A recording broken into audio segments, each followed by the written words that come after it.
প্রয়োজন হলে সেখানে হট্টগোল গ্যাঞ্জাব বাঁধিয়ে দাও, এরপরও কোরআনের কোনো আয়োজন তোমরা সফল হতে দেবে না। এই স্লোগান প্রথম দিয়েছিল আবু জাহেল। আজকেও যদি এই স্লোগান কেউ দেয়, সে কার বংশধর? কথা বলেন, কার বংশধর? বিশ্বাস যদি না হয়, আল কোরআনের ল্যাবরেটরিতে যে ওর রক্ত পরীক্ষা করে দেখেন, ওর রক্তের মধ্যে আবু জাহেল, নমরুদ, ফিরআউনের রক্ত রয়েছে, ঠিক কিনা? কোন মুসলমানের সন্তান আল কোরআনের বিরুদ্ধে অবস্থান করতে পারে না। কোন মুসলমানের সন্তান আল কোরআনের বিপক্ষে অবস্থান করতে পারে না। যেই রাজনীতি থেকে আল্লাহর কোরআন বাতিল করা হয়েছে, ওই রাজনীতি মুসলমানের জন্য নয়, নয়, নয়, ঠিক কিনা? এমাদের পক্ষে রাজি আছেন কারা? দুই হাত তুলে আল্লাহকে দেখিয়ে দিন। আল্লাহ পাক এই হাতগুলোকে কবুল করুন, বলেন আমিন। আর জোরে বলেন আমিন। কষ্ট পেলেন নাকি? একটু আগে আসেন। লা ইলাহা, জোরে লা ইলাহা, জোরে লা ইলাহা।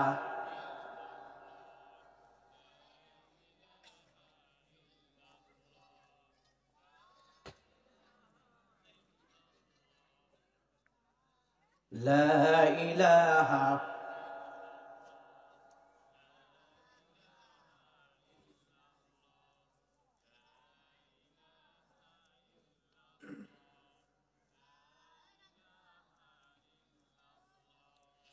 লা ইলাহা ইল্লাল্লাহু মুহাম্মাদুর রাসূলুল্লাহ। চিৎকার মেরে পড়ুন সাল্লাল্লাহু। তাহলে আমরা 3 নম্বর জানলাম এই কোরআনের বৈশিষ্ট্য, যে কোরআন মানুষের অন্তরে প্রশান্তি এনে দেয়। সুবহানাল্লাহ বলে। 4 নম্বর, এই কোরআন হলো বিজ্ঞানসম্মত। কি সম্মত? জোরে বলেন, কি সম্মত? বিজ্ঞানসম্মত। ডক্টর মরিস বুকাইলি, নাম শুনেছেন আপনারা কখনো? নাম শুনেছেন কখনো? ডক্টর মরিস বুকাইলি একজন খ্রিস্টান। তিনি ইঞ্জিন এবং অমুসলিমদের যত কিতাব আছে সকল কিতাবগুলো তিনি পড়েছেন। সেই সাথে তিনি আল্লাহর কোরআন নিয়েও গবেষণা শুরু করেছেন, কোরআনের ভুল ধরার জন্য। কি করার জন্য? ভুল ধরার জন্য। কোরআনের ভুল ধরতে যে সে নিজেই তার নিজের ভুল ধরে ফেলেছে, বলুন সুবহানাল্লাহ। পরবর্তীতে তিনি মুসলিম হয়েছেন এবং এই কোরআন গবেষণা করে তিনি কি বক্তব্য রেখেছেন জানেন?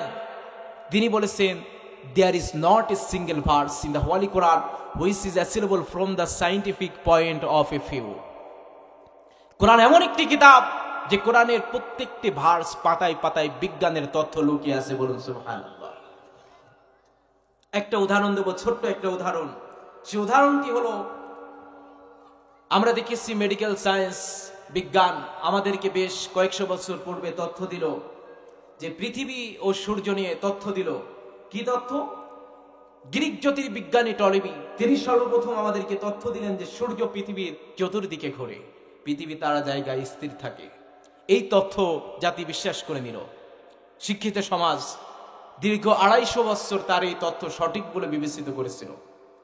250 বছর পর আরেকজন বিজ্ঞানী নিকোলাস কোপারনিকাস, তিনি তথ্য দিলেন যে তার তথ্য ভুল। সূর্য পৃথিবীর চতুর্দিকে ঘোরে না, বরং সূর্য তার জায়গায় স্থির থাকে, পৃথিবী সূর্যের চতুর্দিকে ঘোরে। আর বর্তমান বিজ্ঞানীরা বলতেছে দুজনের তথ্যই ভুল। বর্তমান বিজ্ঞানীরা বলে সূর্যও ঘোরে, পৃথিবীও ঘোরে। আর আমি আমার ভাষায় বলি, এখন ওদের মাথায় ঘোরে, ঠিক কিনা বলেন? বিজ্ঞান তার তথ্য পরিবর্তনশীল, ঠিক কিনা? কিন্তু আল্লাহর কোরআন যে তথ্য আমাদেরকে দিচ্ছে, আল্লাহর কোরআনের তথ্যের কি কোনো পরিবর্তন আছে? জোরে বলেন, কোনো পরিবর্তন আছে? আল্লাহ রাব্বুল আলামিন এই কোরআনকে বিজ্ঞানময় কোরআন হিসাবে ঘোষণা দিচ্ছেন। আল কোরআনের একটি সূরাকে কোরআনের মা বলা হয়। বলেন তো সেই সূরার নাম কি? সূরা ফাতিহা নাম। কোরআনের একটি সূরাকে কোরআনের দিল বলা হয়। কোন সূরা? ইয়াসিন। আল্লাহ রাব্বুল আলামিন ইয়াসিন বলে ঘোষণা দিয়েছেন। সবাই আমার সঙ্গে পড়ুন, ইয়াসিন ওয়াল কুরআনিল হাকীম ইন্নাকা লামিনাল মুরসালিন। জোরে বলুন আল্লাহু আকবার। ইয়াসিন ওয়াল কুরআনিল হাকীম, বিজ্ঞানময় কোরআনের শপথ। আল্লাহ পাক কোরআনকে বিজ্ঞানময় কোরআন বলে ঘোষণা করলেন। এর মানে বিজ্ঞানের যত তথ্য এই কোরআনের মধ্যে ঢুকিয়ে দিয়েছেন কে? বলেন তো সূর্যটা গোলামি করে কার? এই পৃথিবী গোলামি করে কার? আল্লাহ রাব্বুল আলামিন কোরআনুল কারীমের মধ্যে বলেন আফাগায়রা দীনিল্লাহি ইয়াবগুনা ওয়া লাহু আসলামা মান ফিস সামাওয়াতি ওয়া মান ফিল আরদ ওয়া মা ফিল আরদি তাওআন ওয়া কারহান ওয়া ইলাইহি ইউরজাউন। জোরে বলুন আল্লাহু আকবার। আল্লাহ পাক বলছেন আফাগায়রা দীনিল্লাহি ইয়াবগুন, আল্লাহর দিন বাদ দিয়ে কোন দিনের পিছনে তোমরা ছুটতেছো? আল্লাহর কোরআনকে বাদ দিয়ে কোন নেতার পিছনে তোমরা ছুটতেছো? অথচ আসমান এবং জমিনের মধ্যে যা আছে সবাই গোলামি করছে কার? তাহলে সূর্যটা গোলামি করে কার? তাহলে এই সূর্যের সঠিক তথ্য দিতে পারবেন যিনি, তিনি কে? আল্লাহ রাব্বুল আলামিন এই সূর্যের সঠিক তথ্য দিচ্ছেন। লক্ষ্য করেন কোরআনুল কারীমের 36 নম্বর সূরা ইয়াসিন 40 নম্বর আয়াতে রব্বুল আলামিন এবারে সঠিক তথ্য দিয়ে দিচ্ছেন লাশ-শামসু ইয়ামবাগি লাহা আন তুদরিকাল কমারা ওয়ালাল লাইলু সাবিকুন নাহার ওয়া কুল্লুম ফি ফালাকি ইয়াসবাহুন। জোরে বলুন আল্লাহু আকবার। সূর্যের ক্ষমতা নেই চন্দ্রকে টপকিয়ে যাবে, আবার চন্দ্রের ক্ষমতা নেই সূর্যকে টপকিয়ে যাবে। রাতের ক্ষমতা নেই দিনকে টপকিয়ে যাবে, দিনের ক্ষমতা নেই রাতকে টপকিয়ে যাবে। বিজ্ঞানীরা গবেষণা করে বলতেছে সূর্য, আল্লাহ রাব্বুল আলামিন সূর্যকে যেই জায়গায় সেট করেছেন, সূর্য তার জায়গা থেকে একটু যদি নিচের দিকে নেমে আসে গোটা পৃথিবী পড়ে সারখার হয়ে যাবে। বিজ্ঞানীরা বলতেছে সূর্যকে আল্লাহ যেখানে সৃষ্টি করেছেন, যে জায়গায় সেট করেছেন, সূর্য তার জায়গা থেকে যদি একটু উপরে উঠে যায় গোটা পৃথিবী বরফ জমে সারখার হয়ে যাবে। এর মানে আল্লাহ পাক সূর্যকে যেখানে যেভাবে সেট করেছেন সূর্য সেখানে সেইভাবে গোলামি করতেছে কার? এবার আসুন জমিনের মধ্যে চলেন একটু পশ্চিম অঞ্চলে ঘুরে আসি। যাবেন আপনারা? যাবেন তো পাসপোর্ট তো করা লাগবে না? আছে পাসপোর্ট না হলে তো বিপদ। এখন লাগবে না? না, মাশাআল্লাহ। চলেন পশ্চিমে চলে যাই। পশ্চিম অঞ্চলে যদি আমরা যাই, লোহিত সাগর আর কৃষ্ণ সাগর, দুই সাগর মিলিত হয়ে তৈরি হয়েছে একটি খাল, যেই খালের নাম হলো সুইস খাল। আমি বুঝাতে চাচ্ছি যে জমিনেও আল্লাহর গোলামি কিভাবে চলে একটু লক্ষ্য করার জন্য। সুইস খাল তৈরি হয়েছে। এই সুইস খালের পাশে যে কোরআনুল কারীমের 55 নম্বর সূরা আর রহমান, এই সূরাটি খুলবেন, মেলবেন, মেলার পরে 19 নম্বর এবং 20 নম্বর আয়াতটি মিলে দেখবেন অনুবাদটি কি বলা হচ্ছে, সেখানে মিলিয়ে নেবেন। জমিনে যে আল্লাহর গোলামি চলতেছে এই আয়াতগুলোর অনুবাদ মিলিয়ে নেন। মারাজাল বাহরাইনি ইয়ালতাকিয়ানি বাইনাহুমা বারযাখুন লা ইয়াবগিয়ান। জোরে বলেন আল্লাহু আকবার। পরস্পর দুইটা সাগর মিলন মোহনায় মিলিত হইয়া একই সাথে স্রোত গুলো যাচ্ছে। এক পাশের পানিগুলো দুধের মতো সাদা এবং মিষ্টি, আর আরেক পাশের পানিগুলো ঘোলা এবং লবণাক্ত। দুইটার মাঝখানে কোনো আবরণ নাই, কোনো ওয়াল নাই, কোনো দেওয়াল নাই। বলেন তো এই পানিগুলো গোলামি করতেছে কার? আল্লাহ বলছেন যে জমিনের মধ্যে দেখ পানি কিভাবে আমি আল্লাহর গোলামি করতেছে। আফাগায়রা দীনিল্লাহি ইয়াবগুন, কেমনে তুই আমার গোলামি বাদ দিয়ে মানুষের তৈরি করা মতবাদের দিকে ছুটিস? মানুষ বোঝে না কার পিছনে ছুটতেছেন আপনারা, কাদের জন্য জীবন দিচ্ছেন, যেই জীবনের কোনো দাম নাই। আল্লাহর কোরআনের জন্য জীবন দেন, শহীদ হিসাবে কবুল করবেন কে? জোরে বলেন কে? শহীদ হতে চান আপনারা? কোরআনের জন্য জীবন দিতে চান? কারা কারা জীবন দিতে চান দুই হাত তুলে আল্লাহকে দেখিয়ে দিন। লিল্লাহি তাকবীর, লিল্লাহি তাকবীর। আমার একটা স্বপ্ন পূরণ করো ও গো দয়াময়, তোমার পথে চলতে গিয়ে মরণ যেন হয় আমার। তোমার পথে চলতে গিয়ে মরণ যেন হয়। বলতে পারবেন? সবাই বলতে পারবেন? আমার একটা স্বপ্ন পূরণ করো ও গো দয়াময়,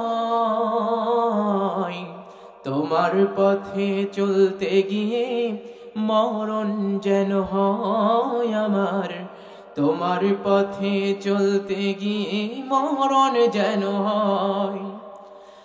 আমি অটল যেন থাকতে পারি আল কোরআনের সাথে, ধৈর্য নিয়ে ডাকতে পারি দিন কায়েমের পথে। আমি অটল যেন থাকতে পারি আল কোরআনের সাথে, ধৈর্য নিয়ে ডাকতে পারি দিন কায়েমের পথে। আমায় ধৈর্য দিও সাহস দিও, আমায় ধৈর্য দিও সাহস দিও ও গো দয়াময়, তোমার গান গাইতে গিয়ে না পাই যেন ভয়। আমি তোমার গান গাইতে গিয়ে না পাই যেন ভয়। আমার একটা স্বপ্ন পূরণ করো ও গো দয়াময়, তোমার পথে চলতে গিয়ে মরণ যেন হয় আমার, তোমার পথে চলতে গিয়ে মরণ যেন হয়। চিৎকার মেরে বলুন মারহাবা। 11টা অলরেডি ওভার হয়ে গেছে, মোনাজাত দিয়ে দিই, আর কিছুক্ষণ শুনবেন। আলহামদুলিল্লাহ আলহামদুলিল্লাহ। যাক, আমার হাজরাটের শ্রোতাগুলো আল্লাহ পাক কোরআন শোনার মন মানসিকতা তাদের মধ্যে ঢুকিয়ে দিয়েছেন, আলহামদুলিল্লাহ। কথা অনেকক্ষণ থেকে বলছি, একটু মাঝে মধ্যে গরম পানি যদি আপনারা একটু দেন একটু ভালো হয়। এই মাইকে সাউন্ড এত পরিমাণ টানছে, গলা অটোমেটিক অবস্থা খারাপ হয়ে যাচ্ছে। এত পানি আমি খাই না কোনো মাহফিলে যে, কিন্তু অতিরিক্ত সাউন্ড টানছে। এরপরও আপনারা শুনতে চাচ্ছেন, এই জন্য আর কিছুক্ষণ আমরা আলোচনা করি ইনশাআল্লাহ। আর একটু জিকির করেন, আর আগে আসেন লা ইলাহা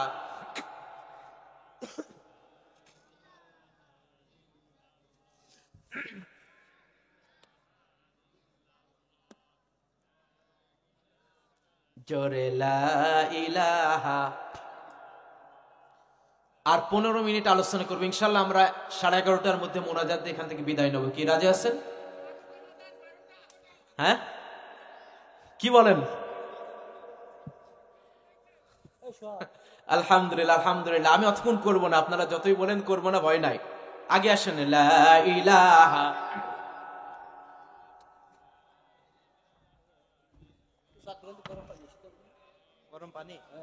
জোরে লা ইলাহা লা ইলাহা ইল্লাল্লাহু মুহাম্মাদুর রাসূলুল্লাহ। চিৎকার মেরে পড়ুন সাল্লাল্লাহু। আল কোরআনের সাথে আসুন এবার পরের বৈশিষ্ট্য আমরা বলবো। 5 নম্বর বৈশিষ্ট্য, আল কোরআনের সাথে সম্পর্ক হলে আপনার সম্মান বৃদ্ধি হয়ে যাবে। সুবহানাল্লাহ বলবেন না? আমরা এখানে এসেছি কিসের সাথে সম্পর্ক গড়ার জন্য? কিসের সাথে? কোরআনের সাথে। কোরআনের সাথে সম্পর্ক রাখলে কি লাভ?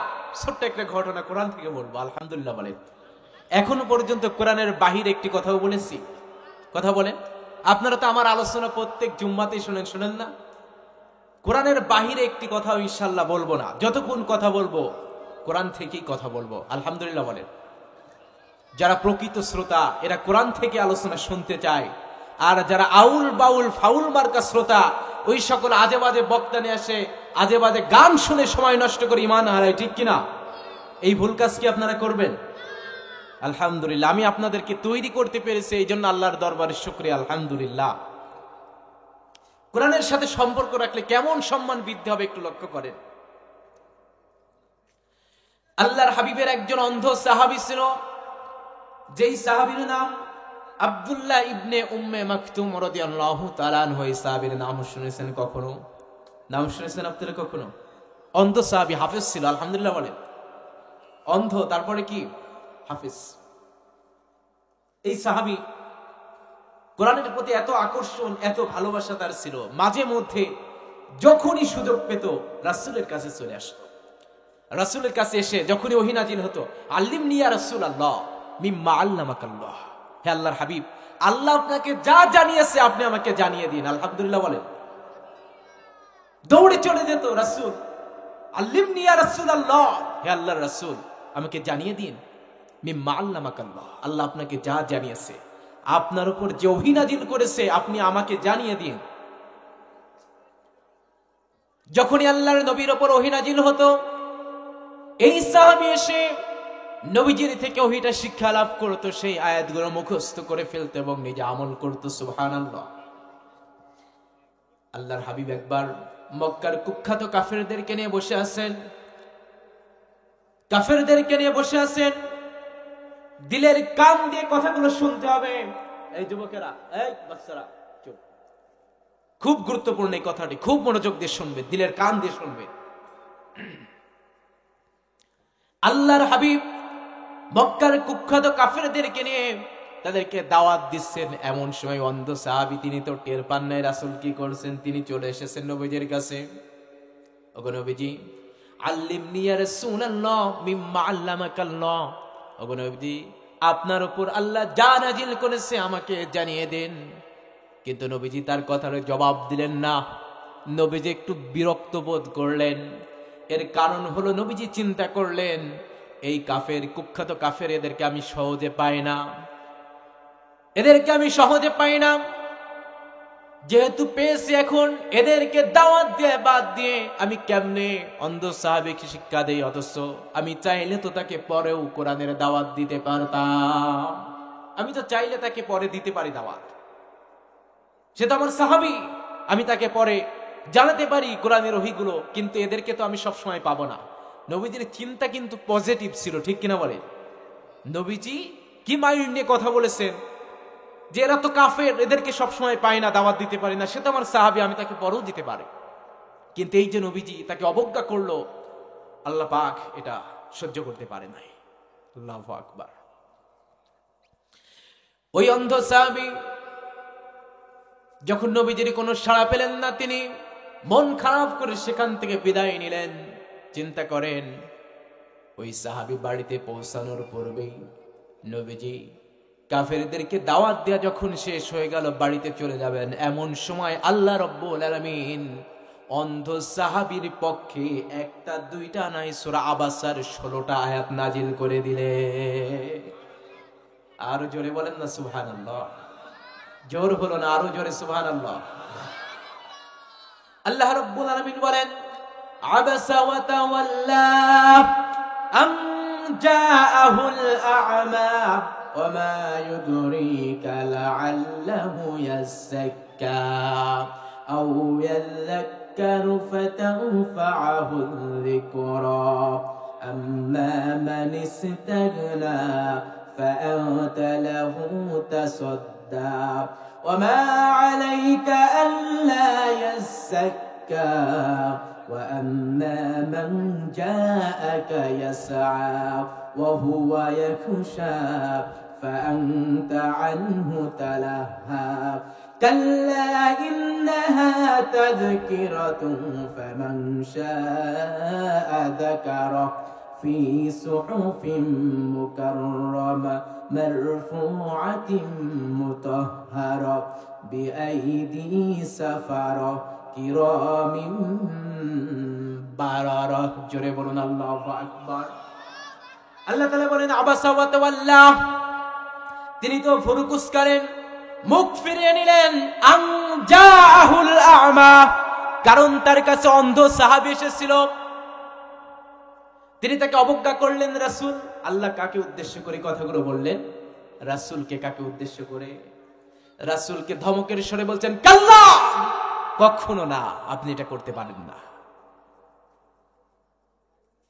আল্লাহ তার রাসূলকে বলছেন। রাসূল তিনি মুখ ফিরিয়ে নিলেন, ভুরু কুঁচকালেন, কারণ অন্ধ সাহাবী তার কাছে এসেছিল, তাকে গুরুত্ব দিলেন না। অথচ কাদেরকে গুরুত্ব দিলেন? যারা কুখ্যাত কাফের, যারা গর্ব করে, অহংকার করে আমি আল্লাহর আয়াত থেকে মুখ ফিরিয়ে নিয়েছে, ইসলাম থেকে যারা মুখ ফিরিয়ে নিল, রাসূল তাদেরকে গুরুত্ব দিল। অথচ অন্ধ সাহাবী সে এসেছিল তার থেকে সবক নেওয়ার জন্য। তিনি তার থেকে সবক নিলে জ্ঞান নিলে উপকৃত হতেন, তার ঈমান মজবুত হয়ে যেত। কাল্লা, কখনো না রাসূল এইরকম আচরণ আপনি করতে পারেন না। চিন্তা করেন, একজন অন্ধ সাহাবীর পক্ষ নিয়ে আল্লাহ তার রাসূলকে ধমক দিচ্ছে কোরআনের সঙ্গে সম্পর্ক রাখার কারণে। কিসের সঙ্গে সম্পর্ক? কোন রাসূলকে ধমক দিচ্ছেন চিন্তা করতে পারেন? যে রাসূলের সামনে একবার আবু বকর এবং ওমর কথা বলছিলেন, একটু আওয়াজটা বেশি হয়ে গেছে, আল্লাহ সহ্য করেন নাই। আল্লাহ সহ্য করেন নাই। আল্লাহ রাব্বুল আলামিন আবু বকর এবং ওমরকে লক্ষ্য করে, তাম দুনিয়ার মানুষদেরকে লক্ষ্য করে সঙ্গে সঙ্গে আয়াত নাজিল করে জানিয়ে দিলেন। সূরা হুজরাতের 2 নম্বর আয়াতে পরিষ্কার জানিয়ে দিচ্ছেন, ইয়া আইয়ুহাল্লাযীনা আমানু লা তারফাউ আসওয়াতাকুম ফাওকা সাওতিন নাবিয়্যি ওয়া লা تجهروا له بالقول كجهر بعضكم لبعض أن تحبط أعمالكم وأنتم لا تشعرون جربنا الله أكبر আল্লাহ বলছেন, হে ঈমানদাররা শোনো, তোমরা যখন আমার রাসূলের সামনে কথা বলো, তোমাদের কথার আওয়াজটা, তোমাদের কথার ভোল্টেজটা যেন আমার রাসূলের থেকে বেশি হয়ে না যায়। পরস্পর যখন তোমরা যেভাবে কথা বলো, আমার রাসূলের সামনে সেইভাবে কথা বলতে পারবে না। যদি তোমরা তা করো, তাহলে জেনে রাখো, আন তাহবাত আ'মালুকুম, তোমাদের জিন্দেগীর আমল আমি আল্লাহ বরবাদ করে দেব। ওয়ান্তুম লা তাশউরুন, তোমরা টেরও পাবে না, তোমাদের ঈমান আমল সব নষ্ট হয়ে যাবে। চিন্তা করেন, রাসূলের সামনে জোরে কথা বললে বেয়াদবি হয়ে যায়। সেই রাসূল, আল্লাহ পাক সেই রাসূলকে ধমক দিচ্ছেন একজন অন্ধ সাহাবীর কারণে। কার কারণে? অন্ধ সাহাবী। শুধুমাত্র কোন কিতাবের মহব্বতে? জোরে বলেন, কোন কিতাবের মহব্বতে? আমরা সবাই এখানে এসেছি কোন কিতাবের মহব্বতে? তাহলে আমাদের সম্মান বৃদ্ধি করে দেবেন কে? আল্লাহ পাক ইবনে উম্মে মাকতুমের মতো আমাদের সম্মান বৃদ্ধি করে দিন, বলুন আমিন। হযরতে বেলাল একজন অন্ধ সাহাবী ছিল। কি রং তার গায়ের ছিল, কি বিশ্রী তার চেহারা, দাঁতগুলো উঁচু উঁচু এলোমেলো, কুৎসিত চেহারা। তার মতো কুৎসিত মানুষ দুনিয়ায় আর আসবে না, এতটাই কুৎসিত তিনি ছিলেন। সেই বেলাল ঈমান যখন এনেছে, ইসলাম যখন কবুল করেছে, বেলালের সম্মান বৃদ্ধি করে দিয়েছেন কে? আরো জোরে বলেন কে? আল্লাহ রাব্বুল আলামিন সেই বেলালের সম্মান কত বৃদ্ধি করে দিয়েছেন লক্ষ্য করেন। রাসূল খেতে বসেছে, রাসূল খেতে বসেছে, এমন সময় লক্ষ্য করলেন বেলাল পাশ দিয়ে হেঁটে যায়। নবীজি বললেন, ইয়া বেলাল, হে বেলাল, এইদিকে এসো। বেলাল, এইদিকে এসো, আমার সাথে বসো, একই প্লেটে বসে আমার সঙ্গে খাবার খাও। হযরতে বেলাল তাকে যখন রাসূল ডেকেছে, হযরতে বেলাল খুশির চোটে চোখ থেকে তার পানি বেরিয়ে গেছে। সুবহানাল্লাহ। আবার নবীজি হযরতে বেলালকে যখন ডাক দিলেন, বেলালের চোখ দিয়ে অঝোর ধারায় পানি ঝরে। নবীজি বললেন, বেলাল, তুমি কান্না করো কেন? আমি কি তোমাকে খারাপ কোনো অফার করেছি? হযরতে বেলাল বলে, ইয়া রাসূলুল্লাহি, ইয়া হাবিবাল্লাহি, আমি এই জন্য কান্না করি না, আমি কান্না করি এই জন্য, ওগো নবীজি, আমি যখন ঈমান আনি নাই, কালেমা পড়ি নাই, ওগো নবীজি, আমার কাছে মনে হতো আমি মনে হয় কোনো মানুষই না। আমার মনে গভীর রজনী, প্রচন্ড ঠান্ডার সময়, আমার গায়ে কোনো কাপড় নাই, পরনে কোন রকম একটি লজ্জাস্থান ঢাকার মতো কাপড় ছিল। আমি খালি গায়ে খালি পায়ে প্রচন্ড ঠান্ডার মধ্যে আমার মালিকের সঙ্গে ছিলাম। আমি থরথর করে কাঁপছিলাম। আমার মনি বুমাইয়া এই দৃশ্য তিনি দেখলেন। এই দৃশ্য দেখার পরে তিনি আমাকে কাপড় দিলেন না, এক জোড়া জুতা তিনি আমাকে দিলেন না। কারণ কি? কারণ চিন্তা করলেন, আমি যদি তাকে একটা চাদর দিয়ে দেই, তাহলে আমি মনিব, আমার গায়ে চাদর আছে, আমার সঙ্গে তো মিলে যায়। মনিব আর গোলামের মধ্যে পার্থক্য আর থাকলো না। তিনি চিন্তা করলেন, আমাকে যদি এক জোড়া জুতা দেওয়া হয়, তাহলে মনিবের পায়েও এক জোড়া জুতা আছে, গোলামের পায়েও এক জোড়া জুতা থাকবে, তাহলে তো মনিব আর গোলামের মধ্যে কোনো পার্থক্য থাকলো না। ওগো নবীজি, প্রচন্ড গরমের সময়, গ্রীষ্মের সময়, এমন সময় বালু, উত্তপ্ত বালুর মধ্যে দিয়ে আমি আমার মনিবের সঙ্গে হেঁটে যাচ্ছিলাম। মনিবের মাথায় ছিল ছাতা, পায়ে ছিল জুতা, কিন্তু আমি বেলাল, আমার গায়েও পোশাক নাই, পায়েও জুতা নাই। প্রচন্ড গ্রীষ্মের রোদ যখন আমার গায়ে পড়ছিল, আমার গা থেকে ফুসকা বেরিয়ে যাচ্ছিল, আমার পা ফেটে রক্ত বের হচ্ছিল। আমার মনিব শুধুমাত্র গোলাম আর মনিবের পার্থক্য তৈরি করার জন্য আমাকে এক জোড়া জুতাও দিল না, এক জোড়া পোশাকও দিল না। ওগো নবীজি, আমাকে খেতে দেয় না আমার মনিব, মাটিতে খেতে দিয়েছে, কুকুর বিড়ালের সঙ্গে খেতে দিয়েছে। তখন আমার কাছে মনে হতো যে এই পৃথিবীতে যারা মনিব শুধুমাত্র এরাই মানুষ, আর আমাদের মতো যারা গোলাম এরা মানুষ না, এরা কুকুর বিড়ালের মতো একটা প্রাণী। নাউজুবিল্লাহ বলেন, কুকুর বিড়ালের মতো একটা প্রাণী, আর কিছু। কিন্তু নবীজি, আমি যেই দিন ঈমান আনলাম, আমার রাসূল যখন তার নিজের সঙ্গে একই প্লেটে খাবার খাওয়ার জন্য আমাকে ডাকতেছে, ওগো নবীজি, আমার কাছে মনে হলো যে না না না, শুধু মনিব নয়, আমাদের মতো কুৎসিত মানুষগুলো আমরাও সম্মানিত মানুষ। সুবহানাল্লাহ। এই আনন্দে রাসূল আমার চোখ থেকে পানি ঝরে। আল্লাহু আকবার। কি সম্মান হযরত বেলালকে দিলেন আল্লাহ পাক। মানুষের চেহারা স্বরূপ দেখেন না, আল্লাহর হাবিব বলেন, ইন্নাল্লাহা লা ইয়ানজুরু ইলা সুওয়ারিকুম ওয়া আমওয়ালিকুম ওয়ালাকিন ইয়ানজুরু ইলা কুলুবিকুম ওয়া আ'মালিকুম। আল্লাহ পাক মানুষের চেহারা স্রোতের দিকে তাকান না, আল্লাহ পাক দেখেন মানুষের অন্তর। কি দেখেন? হযরত বেলাল কুৎসিত হলেও তার অন্তরটা ছিল ধবধবে সাদা। সুবহানাল্লাহ বলে।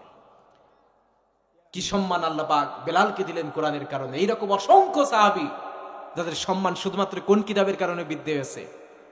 আল্লাহর কোরআনের জন্য। ভালো লাগছে কথাগুলো? বলবার কিছুক্ষণ একটু জিকির করেন, আগে আসেন। লা ইলাহা,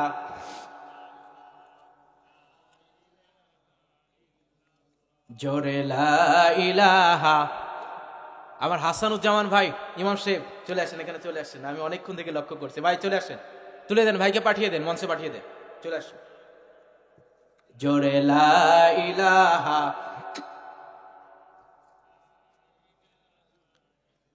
লা ইলাহা ইল্লাল্লাহু মুহাম্মাদুর রাসূলুল্লাহ। চিৎকার মেরে পড়ুন সাল্লাল্লাহু আলাইহি ওয়াসাল্লাম। তাহলে কোরআনের ষষ্ঠ বৈশিষ্ট্য আমরা জানবো। কোরআনের ষষ্ঠ বৈশিষ্ট্য হলো এই কোরআন সহজ বোধ্য ও মুখস্থ যোগ্য। সুবহানাল্লাহ বলেন। কি সহজ এই কোরআন, আসুন আমরা জানবো। আল্লাহ পাক রব্বুল আলামিন কোরআনুল কারীমের সূরা কমার 54 নম্বর সূরা কমার 4 জায়গায় একটা আয়াত বর্ণনা করেছেন। একই কথা 4 জায়গায় বলছেন। কয় জায়গায়? 4 জায়গায় বলছেন। কোরআন যে সহজ, 4 জায়গায় বলছেন। আচ্ছা, যে জিনিস বেশি বলা হয় সেই জিনিসের গুরুত্ব কম না বেশি? সামনে সামনে সামনে ভাই। যেই জিনিসের গুরুত্ব বেশি সেই জিনিস বলে বেশি। আল্লাহ পাক 4 জায়গায় বলছেন। কি? আল্লাহ রাব্বুল আলামিন বলেন, ওয়ালাকাদ ইয়াসসারনাল কুরআনা লিযিকরি ফাহাল মিন মুদ্দাকির। জোরে বলুন আল্লাহু আকবার। আমি আল্লাহ রাব্বুল আলামিন কোরআনকে সহজ করে নাজিল করেছি। বান্দা কে তোমার জন্য কোরআন কঠিন করে দিল? বান্দা কোরআন পড়বে, কোরআন আমি আল্লাহ তোমার সিনার মধ্যে ধারণ ক্ষমতা দিয়ে দেব। আমার রাসূলের উপর যখন কোরআন নাজিল হলো, নবীজি এই কোরআনকে মুখস্থ রাখার জন্য, হৃদয় অঙ্কন করার জন্য বারবার নবীজি তেলাওয়াত করেছিলেন। আল্লাহ রাব্বুল আলামিন বিষয়টি লক্ষ্য করলেন, রাসূলের ঠোঁটগুলো ফেটে যাচ্ছিল, এত বেশি নবীজি তেলাওয়াত করেছিলেন। আল্লাহ রাব্বুল আলামিন রাসূলকে বলছেন, রাসূল লা তুহাররিক বিহি লিসানাকা লিতাআজালা বিহি ইন্না আলাইনা জামআহু ওয়া কুরআনাহ। জোরে বলুন আল্লাহু আকবার। রাসূল, আপনার দায়িত্ব আপনি শুধু উচ্চারণ করবেন, তেলাওয়াত করবেন, আমি আল্লাহ আপনার সিনার মধ্যে কোরআন ধারণ ক্ষমতা বৃদ্ধি করে দেব। আপনি শুধু পড়বেন, ধারণ ক্ষমতা আমি আল্লাহ দেব। যদি তাই না হতো তাহলে বলেন, ছোট্ট বাচ্চা 6 মাসে 3 মাসে কোরআন, গোটা কোরআন মুখস্থ করে ফেলে, এরকম রেকর্ড আছে না নাই? বর্তমান বিশ্বে প্রায় 6.5 কোটিরও বেশি হাফেজের সংখ্যা, সুবহানাল্লাহ বলেন। আর 2024 সালের কথা আমি কি বলবো, আমার দেশে বিশ্ব জয় করেছে বাংলাদেশের 6 জন হাফেজ, সুবহানাল্লাহ বলেন। আন্তর্জাতিক কোরআন তেলাওয়াত প্রতিযোগিতায় 6 জন হাফেজ তারা প্রতিযোগিতায় অংশগ্রহণ করে বাংলাদেশের মান সমুন্নত করেছে, সুবহানাল্লাহ। কি প্রতিভা, কি দৃষ্টান্ত তারা দেখিয়েছে। 2024 সালে তুরস্কে প্রথম স্থান লাভ করেছে মুআজ মাহমুদ। আমি এগুলো কোট করেছি, বিভিন্ন জায়গা থেকে সংগ্রহ করেছি শুধুমাত্র আপনাদের শোনানোর জন্য। অনেক গবেষণামূলক আলোচনা আজকে, আপনারা বুঝতে পারছেন না? আপনাদের শোনানোর জন্য, এই যে আপনারা শুনতেন, আমার ভালো লাগছে, আলহামদুলিল্লাহ। আজকের মাহফিল সফল, আলহামদুলিল্লাহ বলে, আরো জোরে বলেন আলহামদুলিল্লাহ। তুরস্কে প্রথম স্থান অর্জন করেছে মুআজ মাহমুদ, আমার বাংলাদেশের সন্তান। 2 নম্বরে মক্কায় তৃতীয় স্থান অর্জন করেছিল 2024 সালে সালে আহমেদ তাকরিম। এরপরে 3 নম্বর সেনেগালে প্রথম স্থান অধিকার করেছে আবু রায়হান। 4 নম্বর ইরানে প্রথম স্থান অধিকার করেছে বশির আহমেদ। 5 নম্বর কুয়েতে প্রথম স্থান অধিকার লাভ করেছে আনাস মাহফুজ। এবং সর্বশেষ 6 নম্বর মক্কায় কোরআন প্রতিযোগিতায় প্রথম স্থান অধিকার লাভ করেছে আনাস বিন আতিক। আল্লাহ পাক আমার বাংলাদেশের হাফেজদের সম্মান মর্যাদা আরো বৃদ্ধি করুন, আরো জোরে বলেন আমিন। আরো মজার বিষয়, আরো মজার তথ্য যেগুলো আমাদের নজরে আসে না, সেটা হলো আমার বাংলাদেশের পটুয়াখালীর বাউফলে একই পরিবারে 63 জন আল্লাহর কোরআনের হাফেজ। আরো জোরে বলেন সুবহানাল্লাহ। চিন্তা করেন, ওই এলাকায় ওদের হাফেজ নামে ওরা পরিচিত, হাফেজ পরিবার নামে। কোরআন যদি সহজ না হয়, এটা কি সম্ভব? আপনারা বলেন, এটা সম্ভব? সম্ভব না। নাইজেরিয়ায় গড়ে প্রত্যেক ঘরে একজন করে হাফেজ আল্লাহ দান করেছে, সুবহানাল্লাহ। এমন রেকর্ড আছে, 120 দিনে কোরআনের হাফেজ হয়েছে আমার বাংলাদেশের নারায়ণগঞ্জের নাহিদুল ইসলাম নামের একজন ব্যক্তি। 120 দিনে আল্লাহর কোরআনের হাফেজ হয়েছে, সুবহানাল্লাহ। এর থেকে আর কি দৃষ্টান্ত দিলে আপনারা বুঝবেন যে আল্লাহর কোরআন সহজ? কি দৃষ্টান্ত আমি আপনাদের সামনে তুলে ধরলে আমি বোঝাতে পারবো যে আল্লাহর কোরআন সহজ? আপনারা শিখতে চাচ্ছেন না, আপনারা চেষ্টা করছেন না ভাই, চেষ্টার ঘাটতি আছে। উদাহরণ একটা দিতে চাই। একটা মানুষ যখন ওয়েল্ডিং মিস্ত্রি, রড মিস্ত্রি, এরপরে আপনার এই যে ডেকোরেশনে যারা কাজ করে, ডেকোরেটর, এইসব কাজে যারা যায়, 1 বছর 6 মাস 1.5 বছরের মধ্যে পূর্ণ মিস্ত্রি হয়ে যায় না? হয় কি হয় না? হয় না? হয়। 1 বছর 1.5 বছর, সর্বোচ্চ 2 বছর 3 বছর লাগে, এর বেশি খুব একটা লাগে না, ঠিক কিনা বলেন? 3 বছরে একজন কি হয়ে গেল? পূর্ণ মিস্ত্রি হয়ে গেল। আর আমার মুসল্লিরা বছরের পর বছর, যুগের পর যুগ নামাজ পড়ে, ইমাম সাহেব যদি 1 ওয়াক্ত নামাজ অনুপস্থিত থাকে, সামনে দাঁড়ানোর মতো একটা মুসল্লি আমরা খুঁজে পাই না। দুনিয়ার কাজ শেখো মিস্ত্রি হওয়ার জন্য, আর নামাজ পড়তে যাও বেগার খাটার জন্য। কোন রকম 2টো সিজদা দিয়ে দৌড় দিতে পারলেই হাজিরা খাতায় নাম উঠে গেল। কি বলেন? কোনদিন মনে হয়েছে যে নামাজটা আমাকে ইমাম সাহেবের মতো শেখা দরকার? কোনদিন বুকে হাত দিয়ে বলতে পারবেন ইমাম সাহেবকে ডেকে বলেছেন যে ইমাম সাহেব আমার নামাজটা একটু দেখেন, কোথায় সমস্যা আছে, আমার রুকু, আমার সেজদা, আমার তাসবিহ তাহলিল গুলো ঠিক হচ্ছে কিনা? কেউ বলেছেন? আমার তো মনে হয় না কারো হাত উঠবে। আপনারা গুরুত্ব দেন নাই ভাই। এই কথাগুলো কোথায় পাবেন আপনারা? এখানে যদি না বসেন কোথায় পাবেন? এখানে কেন ইমান বৃদ্ধি হবে? কোরআন থেকে গবেষণামূলক কথা শুনলেই ইমান বৃদ্ধি করে দেবেন কে? আল্লাহ। আসুন 7 নম্বরে এই কোরআনের বৈশিষ্ট্য হলো এটি একমাত্র গ্রন্থ, পৃথিবীর একমাত্র গ্রন্থ যেখানে তার অনুসারীদের ধর্মের নাম উল্লেখ হয়েছে, সুবহানাল্লাহ বলেন।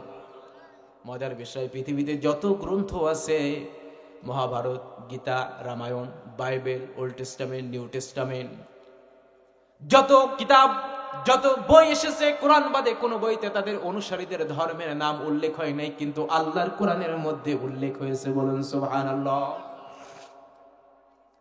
আল্লাহ রাব্বুল আলামিন কোরআনুল কারীমের 5 নম্বর সূরা আল মাইদা 3 নম্বর আয়াতে বলেন, আল-ইয়াউমা আকমালতু লাকুম দীনাকুম ওয়া আতমামতু আলাইকুম নি'মাতি ওয়া রাদিতু লাকুমুল ইসলাম দীনা।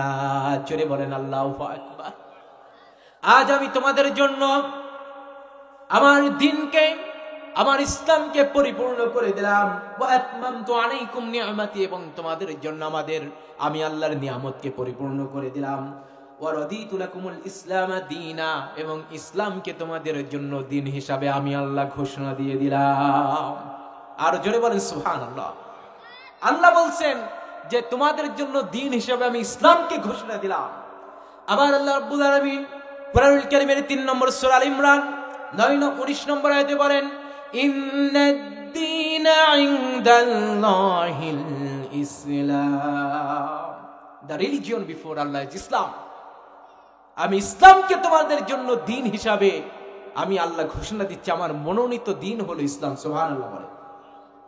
বলেন শান্তির আসল খনির নাম কি? আরো জোরে বলেন, আরো জোরে বলেন। ম্যানমেডিজম, ম্যানমেড সিভিলাইজেশন, ম্যানমেড কালচার, মানব সৃষ্টি ধর্ম, মানব সৃষ্টি সভ্যতা, মানব সৃষ্টি সংস্কৃতির মধ্যে শান্তি থাকতে পারে? আসল শান্তি কার ধর্মের মধ্যে আছে বলেন? কার দিনের মধ্যে আছে? আল্লাহর দিনের মধ্যে আছে। ইসলাম শব্দের অর্থ কি বলেন তো?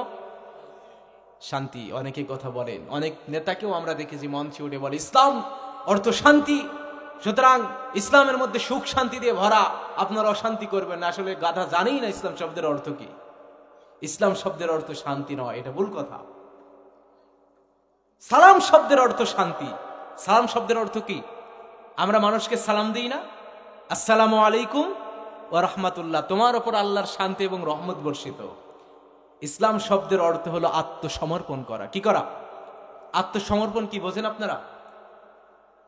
একজন আসামিকে চতুর্দিক থেকে পুলিশ বাহিনী ঘেরাও করে ফেলেছে, মাইক থেকে, হ্যান্ড মাইক থেকে লাউজ দিচ্ছে যে আমরা তোমাকে চতুর্দিক থেকে ঘেরাও করেছি, তুমি যদি পালানোর চেষ্টা করো তাহলে আমরা গুলি করতে বাধ্য হব, সুতরাং তুমি আমাদের কাছে আত্মসমর্পণ করো। তো আত্মসমর্পণ মানে এইভাবে বাবু হয়ে করে কি করতে হয়? 2 হাত তুলতে হয়। 2 হাত তুললে কি বোঝায়? যে আত্মসমর্পণ করেছে। এবার আসেন, ইসলাম শব্দের অর্থ আত্মসমর্পণ। এই আত্মসমর্পণ আপনি কিভাবে করবেন? একজন মানুষ ঈমান এনেছে, ঈমান আনার পর সর্বপ্রথম তার উপর ফরজ দায়িত্ব কি? আরো জোরে বলে। কেন এই নামাজ? আল্লাহ তো বলতে পারতেন যে নামাজ ভঙ্গের প্রথম কারণ কি? ইমাম সাহেব, প্রথম কারণ কি? অশুদ্ধ তেলাওয়াত করা। অশুদ্ধ কি? আল্লাহ বলতে পারতেন যে আগে তেলাওয়াতটা শুদ্ধ করে তারপর নামাজে যা, বলতে পারতেন না? গবেষণা কোনোদিন চিন্তা করেছেন যে কেন ঈমান আনার পর আগে নামাজ পড়তে হবে আপনাকে? কারণ কি?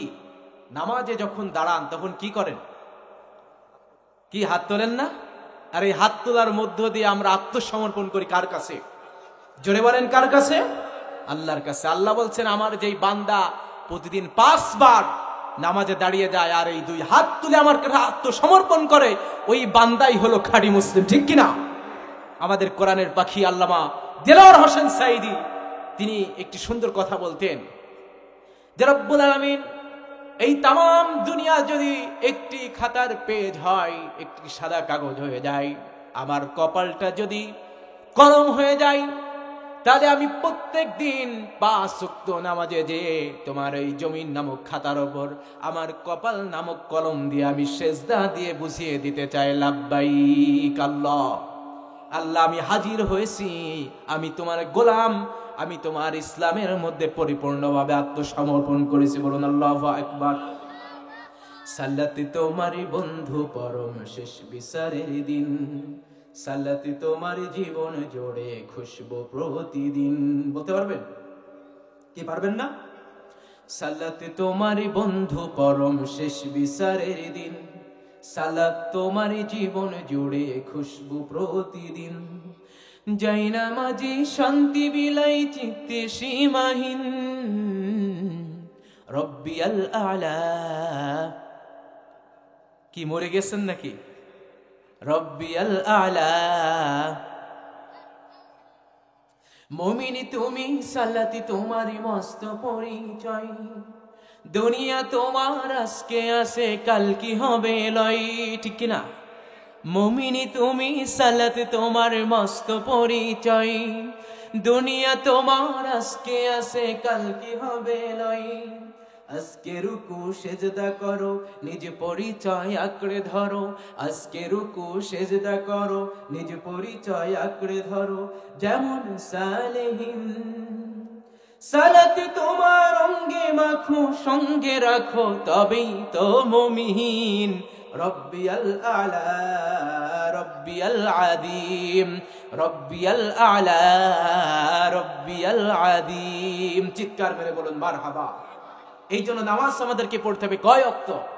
5 ওয়াক্ত নামাজ পড়তে হবে। আল্লাহ পাক ইসলামকে পূর্ণাঙ্গ জীবন বিধান ঘোষণা দিচ্ছেন। পূর্ণাঙ্গ জীবন বিধান মানে বোঝেন, একেবারে রান্নাঘর থেকে সংসদ পর্যন্ত পরিচালনা করতে যা প্রয়োজন সব ইসলামের মধ্যে আছে না নাই? ইসলামের মধ্যে আছে না নাই? নাকি Lenin, Karl Marx, Abraham Lincoln তাদের থেকে আমাদের তাদের মত আদর্শ ধার করে এনে আমাদের আলাদাভাবে নীতি অবলম্বন করতে হবে? কি বলেন? কোরআনের মধ্যে নাই, সব ইসলামে নাই। আল্লাহ কি বলছেন দেখেন, আল্লাহ বলছেন, আল্লাহ রাব্বুল আলামিন বলেন, ومن يبتغي غير الإسلام دينا فلن يقبل منه وهو في الآخرة من الخاسرين। فلن يقبل منه, যারা আল্লাহর দিন বাদ দিয়ে, ومن يبتغي غير الإسلام, যারা আল্লাহর দিন বাদ দিয়ে মানুষের তৈরি করা মত আদর্শের দিকে ছুটবে, মানুষের তৈরি করা দলের দিকে ছুটবে, রাজনীতির দিকে ছুটবে, সেকুলারিজম, কমিউনিজম, ন্যাশনালিজম, ক্যাপিটালিজম, হাইড্রোলিজম, সোশ্যালিজম, এই জাতীয় মানুষের তৈরি করা ইজমের দিকে ছুটবে, আল্লাহ বললেন ফালা ইউকবালা মিনহু, কোশ্চেন কালো তাদের কোনো আমল ইবাদত আমি আল্লাহ কবুল করব না। কার কথা?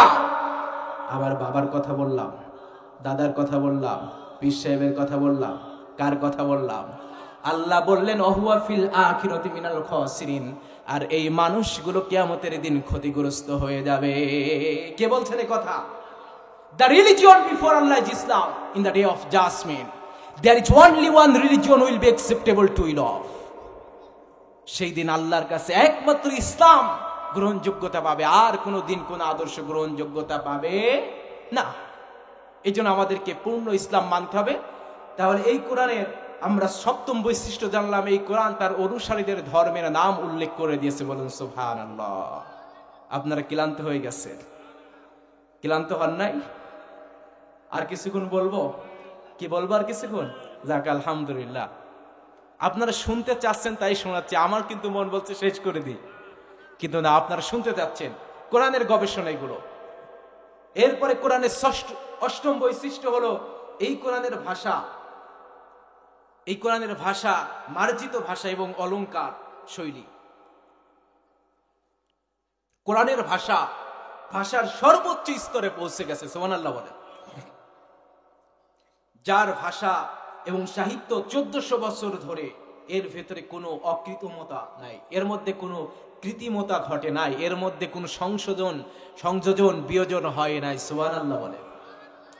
যেভাবে আল্লাহ নাজিল করেছে 1500 বছর পূর্বে সেভাবেই আছে, একটা নুকতার কোনো পরিবর্তন নাই। কোরআনের ভাষা কি?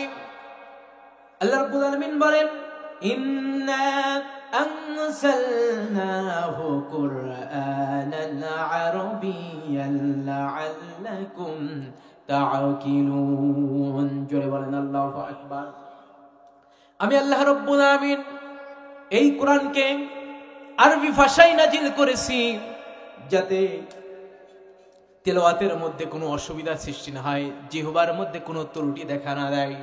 আরবি এমন একটি ভাষা, একজন বাঙালি যখন তেলাওয়াত করে এবং পাশাপাশি একজন আরবিয়ান তেলাওয়াত করে, বোঝার ক্ষমতা হয় না কোনটা বাঙালি আর কোনটা আরবিয়ান, ঠিক কিনা বলেন? কি মধুর ভাষা! প্রত্যেক দিন আমরা যখন নামাজের মধ্যে দাঁড়িয়ে যাই, ইমাম সাহেব একটি সূরা প্রত্যেক দিন পড়ে। কি পড়ে না? কোন সূরা? সূরা ফাতিহা। কোনদিন কি বলেছেন ইমাম সাহেব এই সূরা ফাতিহার ভালো লাগে না? একটু অন্য সূরা দিয়ে শুরু করেন, বলেছে আজ পর্যন্ত? কেউ বলে নাই। কি মধুর সূরা, আলহামদুলিল্লাহ, কি মধুর তেলাওয়াত। এমন তো কেউ বলে নাই হুজুর আজকে তেলাওয়াত করেছেন আরবিয়ান স্টাইলে। ফজরের সময় আরবিয়ান স্টাইলে তেলাওয়াত হয়েছে, জোহরে নোয়াখালীর স্টাইলে তেলাওয়াত করতে হবে, এমন কথা আজ পর্যন্ত কেউ বলেছে নাকি? না না না, এমন মধুর সুর আল্লাহ রাব্বুল আলামিন কোরআনের মধ্যে ঢুকিয়ে দিলেন, বান্দা যত শুনে বান্দার ঈমান তত বৃদ্ধি হয়ে যায়। সুবহানাল্লাহ। সে সহজ ভাষা এই কোরআন। পৃথিবীর অন্তত 38টি দেশের রাষ্ট্রীয় ভাষা, স্টেট ল্যাঙ্গুয়েজ হলো আরবি। সুবহানাল্লাহ। আসুন, এই কোরআনের 9 নম্বর বৈশিষ্ট্য হলো এটি সংরক্ষিত গ্রন্থ। কি গ্রন্থ? সংরক্ষিত গ্রন্থ। আল্লাহ রাব্বুল আলামিন বলেন, ইন্না নাহনু নাযালনা যিকরা ওয়া ইন্না লাহু লাহাফিযুন। কোরআন নাজিল করেছি আমি, আর এই কোরআন সংরক্ষণের দায়িত্ব আমি আল্লাহ নিয়ে নিয়েছি। সুবহানাল্লাহ। পৃথিবীর কোন মানুষ এই কোরআনের কোনো ক্ষতি করতে পারবে? আপনারা দেখেছিলেন, আমরাও ব্যথিত হয়েছিলাম, সুইডেনের এক কুলাঙ্গার আল্লাহর কোরআন প্রকাশ্যে পুড়িয়েছিল, ঠিক কিনা বলেন? একটা মজার নিউজ আজকে আপনাদের দিতে চাই। কি দেব আমি? শুনতে রাজি আছেন? এই কুলাঙ্গারকে আজকে গুলি করে পৃথিবীর বুক থেকে নিহত করে তাকে জাহান্নামে পাঠিয়ে দিয়েছে। আলহামদুলিল্লাহ বলেন, আল্লাহু আকবার বলেন। কোরআন তাম পৃথিবীর মানুষ চেষ্টা করলো, কোরআনের কোনো ক্ষতি করতে পারবে? এই আপনাদের হাজরাটি যত কোরআন যে সব এক জায়গায় করে যদি পোড়ানো হয়, কোরআনের ক্ষতি করতে পারবে? সম্ভব? করবে কেমন করে কোরআন ধ্বংস আগুনের তেজ? করবে কেমন করে কোরআন ধ্বংস আগুনের তেজ? আছে বিশ্বে ভরায় অগণিত কোরআনের হাফেজ। করবে কেমন করে কোরআন ধ্বংস আগুনের তেজ? করবে কেমন করে কোরআন ধ্বংস আগুনের তেজ? আছে বিশ্বে ভরায় অগণিত কোরআনের হাফেজ। ও তারা সাপিয়ে আসমানি গ্রন্থ, সাপিয়ে আসমানি গ্রন্থ, বাসাবে কোরআনের মান, বিশ্ব থেকে হারাবে না পবিত্র কোরআন। যদি আগুন লেগে, যদি আগুন লেগে ধ্বংস হয়ে যায়, ধ্বংস হয়ে যায়, যদি আগুন লেগে ধ্বংস হয়ে যায় পৃথিবীর সব বইয়ের দোকান, বিশ্ব থেকে হারাবে না পবিত্র কোরআন, বিশ্ব থেকে হারাবে না পবিত্র কোরআন। আর জোরে বলেন মারহাবা। শত চেষ্টা করলেও তোমরা এই কোরআনের কিছুই করতে পারবে না। শত বাধা বিপত্তি দিয়েও এই কোরআনের কিছুই করা যাবে না।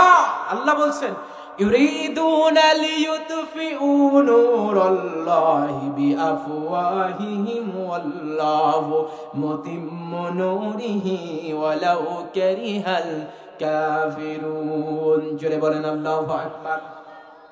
কাফেররা চায় মুখের ফুৎকার দিয়ে এই কোরআনকে বন্ধ করতে, তাফসীর মাহফিলগুলোকে বন্ধ করতে, কিন্তু কাফেররা হয়তো চেষ্টা করেও পারবে। আমার বাংলার জমিনে এই কোরআনকে বন্ধ করার জন্য কোরআনের পাখিটাকে দীর্ঘ 13টি বছর জেলের মধ্যে আবদ্ধ রেখে তার উপর নির্যাতন করা হয়েছে। জোরে বলেন, করা হয়েছে কিনা? শেষমেশ কোরআনের পাখিকে শহীদ করা হয়েছে বিষ প্রয়োগ করে। এরপরেও কি কোরআনের তাফসীর কারকের সংখ্যা কমে গেছে নাকি? আগে যদি ছিল 1000, বর্তমানে সেটা হয়ে গেছে 5000। কথা বলেন ঠিক না বেঠিক? কোরআনের পাখিকে বাধা প্রয়োগ করা হয়েছিল। আজকে বাংলার জমিনে অসংখ্য কোরআনের পাখি সৃষ্টি হয়ে গেছে, অসংখ্য কোরআনের পাখির নজির বাংলার জমিনে চলে এসেছে। কথা বলেন ঠিক না বেঠিক? কারণ আমরা বলতে চাই, এটা গৌর গোবিন্দের বাংলা নয়, ঠিক কিনা? এটা গৌর গোবিন্দের বাংলা নয়, এটা রবি ঠাকুরের বাংলা নয়, এটা শাহজালালের বাংলা, শাহপরানের বাংলা, শাহ মাকদুমের বাংলা, শাহ নিয়ামতুল্লাহর বাংলা, আল্লামা সাঈদীর বাংলা। কোন নাস্তিকের বাচ্চা চাই হবে না, ঠিক কিনা বলে? লিল্লাহে তাকবীর, লিল্লাহে তাকবীর। শত চেষ্টা করলেও কোরআনকে তোমরা দমিয়ে রাখতে পারবে না। আল্লাহ বলছেন কোরআন সংরক্ষণ আমি করব, কোরআনের নূর আমি জ্বালিয়ে দেব। এক জায়গায় বন্ধ করবি, 5 জায়গায় কোরআনের মাহফিল চালু হয়ে যাবে। আলহামদুলিল্লাহ বলে। কোরআনের সর্বশেষ বার্তা, এটা হলো বিশ্বজনীন বার্তা। এই কথাটা বলেই দোয়ায় চলে যাবে ইনশাআল্লাহ। আর 5 মিনিট আলোচনা করব, কি শুনবেন না?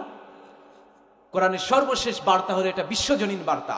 এটা শুধুমাত্র মুসলমানদের জন্য না, এটা শুধুমাত্র ঈমানদারদের জন্য নয়।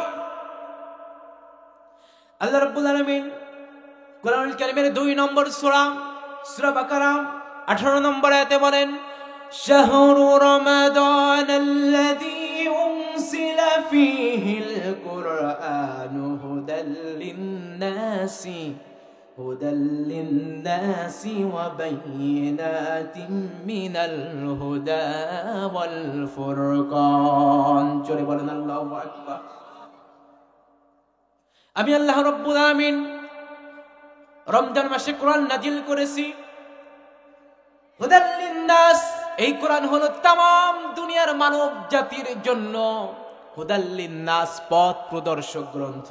ওয়া বায়িনাতিন মিনাল হুদা ওয়াল ফুরকান, এই কোরআন মানুষকে সঠিক পথ দেখাবে, জান্নাতের পথ দেখাবে। এই কোরআন মানুষকে জান্নাতের পথ দেখাবে এবং এই কোরআন মানুষকে সত্য এবং মিথ্যার পার্থক্য করে দেবে। বলুন সুবহানাল্লাহ। কিতাবুন আনজালনাহু ইলাইকা লিতুখরিজান নাসা মিনাল যুলুমাতি ইলান নূর। কিতাব নাজিল করেছি লিতুখরিজান নাস, মানব জাতিকে বের করবে, মিনাল যুলুমাত, অন্ধকার থেকে, ইলান নূর, আলোর দিকে নিয়ে যাবে। প্রশ্ন হলো, তাফসীর শুনে নেবার, যুলুমাত, মিনাল যুলুমাত, অন্ধকার থেকে। যুলুমাত শব্দটি হলো বহুবচন। কয় বচন? কথা বলেন, কয় বচন? বহুবচন। অন্ধকার, অন্ধকারকে বহুবচন বললেন ইলান নূর, নূর শব্দের অর্থ হলো আলো। আলোকে বললেন এক বচন। কয় বচন? এখন প্রশ্ন হলো, অন্ধকার বহুবচন হলো, আলো এক বচন হলো, এর কারণটা কি জানার দরকার আছে না নাই? এখানে জুলুমাত মানে অন্ধকার বলতে আলো সালাম, যেটা সচক্ষে দেখা যায় নাই, অন্ধকার বোঝানো হয় নাই। কথা বলেন ঠিক না বেঠি? অন্ধকার বলতে এই তামাম দুনিয়াতে যত প্রকারের গুনাহের কাজ আছে, অপকর্ম আছে, খারাপ কাজ আছে, সকল অপকর্মকে বোঝানো হয়েছে। আর নূর বলতে, আলো বলতে এই আলোগুলোকে বোঝানো হয় নাই। আলো বলতে আলোর কথা বোঝানো হয়েছে। ঠিক কিনা বলুন? মিনাল যুলুমাতি ইলান নূর, কোরআন নাজিল করেছি এই মানব জাতিকে অন্ধকার, সকল প্রকার অপকর্ম থেকে বের করে আল্লাহর কোরআনের আলোয় আলোকিত করবে। বলেন সুবহানাল্লাহ। Quran is the only constitution for mankind, it is a complete guidance for the human being. Quran হলো মানব জাতির জন্য একমাত্র সংবিধান। যারা কোরআনের সংবিধান মানে না, আমরাও সেই সংবিধান মানে না। ঠিক কিনা? আল্লাহর কোরআনের সংবিধান বাদ দিয়ে তুমি আর যাই হোক নিজেকে মুমিন মুসলমান দাবি করতে পারো না, পারো না, পারো না। আল্লাহর কোরআন তোমার ভালো লাগে না, এইটা হলো টাটকা শয়তান। ঠিক কিনা বলে? সম্মানিত হাজিরিন, আল্লাহ পাক আমাদেরকে বুঝার তৌফিক দান করুন। বলেন আমিন। আল কোরআনের পথ, সবাই আল কোরআনের পথ, এই পথই আসল পথ। আল কোরআনের পথ, এই পথই আসল পথ। অন্য পথে অন্য মতে নেই যে রহমত, অন্য পথে অন্য মতে নেই যে রহমত। আল কোরআনের আলোয় যার জীবন আলোকিত, সে চির বিপ্লবী নয় কখনো ভীত। ঠিক কিনা? আল কোরআনের আলোয় যার জীবন আলোকিত, সে চির বিপ্লবী নয় কখনো ভীত। তার বুকেতে আসে, তার বুকেতে আসে প্রভুর অশেষ রহমত, অশেষ রহমত। আল কোরআনের পথ, এই পথই আসল পথ। আল্লাহ আমারি রব, এই রবই আমার সব। আল্লাহ আমারি রব, দমে দমে তনু মনে তারি অনুভব, তোমার দুনিয়াতে আমি যেদিকে তাকাই, অথই নিয়ামতে ডুবে আসি সবাই। তোমার দুনিয়াতে আমি যেদিকে তাকাই, অথই নিয়ামতে ডুবে আসি সবাই। ঠিক কিনা? পাখ পাখালির গানে শুনি তসবিহ তার জব, তসবিহ তার জব। আল্লাহ আমারি রব, আল্লাহ আমারি রব। আল কোরআনের পথ, আল কোরআনের পথ, আল কোরআনের পথ, এই পথই আসল পথ। অন্য পথে অন্য মতে নেই যে রহমত। ঠিক কিনা? একমাত্র আল্লাহর কোরআনই আমাদের আসল পথ দেখায়। এবং 11 নম্বর আর 12 নম্বর দুইটি বৈশিষ্ট্য বলে দেব, শুধু আলোচনা করব না, বিস্তার আলোচনা করব না। 11 নম্বর হলো এই কোরআনের বৈশিষ্ট্য হলো কোরআন ব্যাখ্যা। এই কোরআনের একটা আয়াতের ব্যাখ্যা লেখা যদি কেউ শুরু করে, কিয়ামত পর্যন্ত শেষ করতে পারবে না। এবং 12 নম্বর, এটি সর্বশেষ গ্রন্থ। এটি হলো কালামে রব্বানি, আখিরি কালাম, সর্বশেষ। এরপরে আর কোনো ঐশী বাণী, ঐশী কোনো গ্রন্থ আর এই পৃথিবীর জমিনে আসবে না। আমি খুবই আনন্দিত হয়েছি যে শুরু থেকে শেষ পর্যন্ত আপনারা বসে আছেন ধৈর্য সহকারে। আল্লাহ পাক আপনাদেরকে কবুল করুন, বলেন আমিন। আর আগামীকালকে তো আলোচনা হচ্ছে ইনশাআল্লাহ, সবাই আসবেন তো? চলে আসবেন। নতুন নতুন আলোচনা ইনশাআল্লাহ আপনারা মসজিদ থেকে পাবেন। আমি আমার প্রিয় মুসলিম ভাইকে আমি ধন্যবাদ জানাচ্ছি, এমন সুন্দর একটি আয়োজন শুধুমাত্র তিনি নিজে উদ্যোগ নিয়েছেন সম্ভবত, তাই না? যদিও যুব সমাজের উদ্যোগ তিনি ওখানে উল্লেখ করেছেন, আমি যতটুকু জানতে পেরেছি যে তিনি নিজেই উদ্যোগটি নিয়েছেন, এরপরে সম্ভব হয়েছে। তো আপনারা উৎসাহ দেবেন মানুষকে, যারা ভালো কাজ করবে তাদেরকে উৎসাহ দেবেন, তাহলে এই সমাজে ভালো কাজগুলো হলে খারাপ কাজগুলো দূর হবে। ঠিক কিনা? Muslim Times 24. Enjoy the Holy Quran.